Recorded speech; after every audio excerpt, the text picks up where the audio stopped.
G'day Bomber fans, it's make or break time. We have 4 games in a row against teams that are either fighting for finals or at the very top of the table. We start with the latter, a home game against the Power. Before I get into the review though, stay tuned till the end of the video to hear about Manscaped and as always, some votes to get through. Here are the votes. As you can see, we finally disagree. I think that is a 4-game streak of us having the same votes broken. We all recognise who the best on ground was through Ridley. He pretty much got 3s from everybody in the comments, which helps him rise the rankings for the tally. And here is the tally. As you can see, Ridley has shot right up. Not too much change around the top 10 though aside from that. Still Merritt up top, which is understandable. Keep the votes up, guys. It's been a good tally this year. Still plenty of time left in the season as well. So Port Adelaide, the Power, a familiar opponent. We obviously played them under 2 months ago actually. We travelled down to Adelaide and only just narrowly lost. A late Andrew Phillips shot from outside 50 to tie the game, unfortunately was rushed through for a minus score from memory, and since then they haven't lost a game. They are currently on the biggest winning streak of any team right now. They have won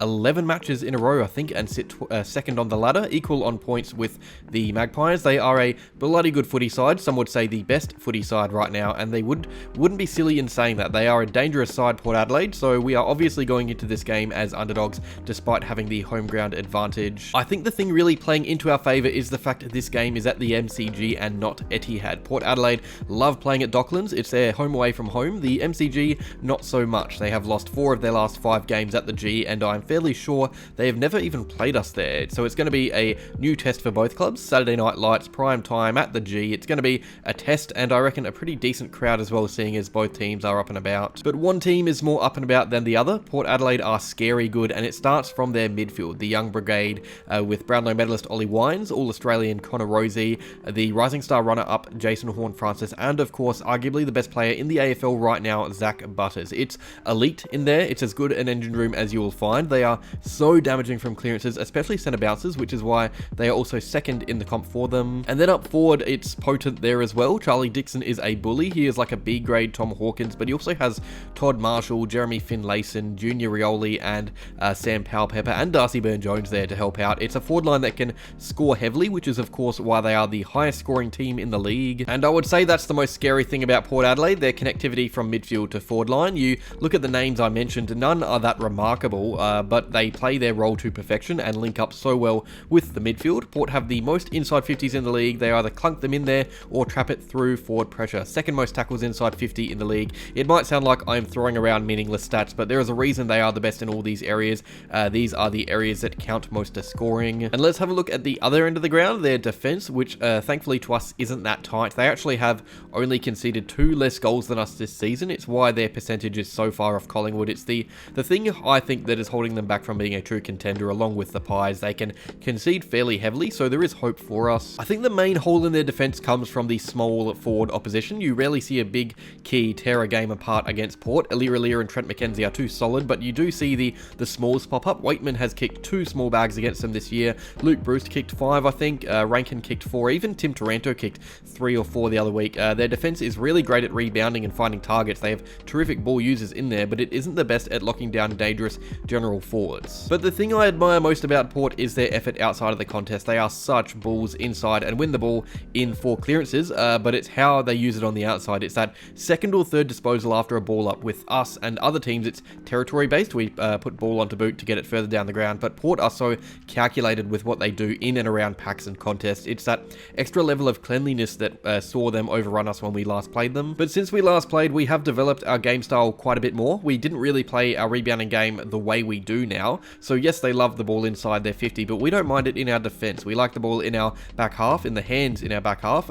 We play really smart, uncontested marking footy. When it works, it's hard to get on top of. We've seen it. But when it doesn't, well, we saw what happened against Freo. I think we should go to everybody's favourite part of the preview. How do we win this game of footy? Well, it's a good question because this is a bloody good team we are playing. So we will start with a relevant topic after last round. Take our chances. We will have periods of the game where we are on top of Port. We had these periods in every game this season. We are a good team. We gain momentum, but we need to capitalise on that. We need that third quarter against Carlton, not the first against Freo. So when we are on top, let's make it known and add scoreboard pressure. There is no pressure like scoreboard pressure. We need to be really hot around contests, probably as hot as we need to be against any team. It's really important we don't let Butters and Rosie do what they do around stoppages. It is impossible to defend a team like Port in full flight running from stoppages. We trust our defence but in order to do what they have to do, we have to first help them and nullify Port Adelaide's stoppage work. Not centre bounces as much, stoppages, because that is where we truly falter as a team. That is an area of the ground I'm regularly unimpressed with. No team